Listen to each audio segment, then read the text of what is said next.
বাবা হচ্ছে সরকারি কর্মকর্তা, তো আমাদের তো বাজেট বুঝে দিই। সামর্থ্যের বলতে একটু বেশি, আগের থেকে একটু বেশি। যেমন এই যে একটা পাঞ্জাবি কিনলাম হাজবেন্ডের জন্য ৩১50 টাকা, বাচ্চার জন্য একটা জুতা কিনলাম ২০০০ টাকা।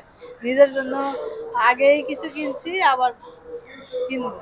ওর বাবা হচ্ছে সরকারি কর্মকর্তা, তো আমাদের তো বাজেট বুঝে দিই, ওই যতটুকু ওর ভিতরে চেষ্টা করি যে সারার জন্য। আমাদের তো সীমিত বাজেট হয়, সীমিত যা হয় তার ভিতরে আমরা সেরে ফেলি।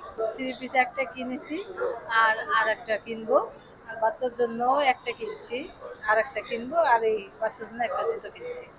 শুধু কি এখান থেকে শপিং করছেন না না বসুন্ধরা না থেকে বা না অন্যান্য না না, কোথাও? এইখান থেকে যেহেতু বাসার কাছেই, তো এইখান থেকে শপিং করা হয়। কি কি কিনেছো তুমি? আমি জামা, জুতা এগুলাই কিনেছি। আম্মু কি সবকিছু কিনে দিয়েছে তোমাকে? হ্যাঁ।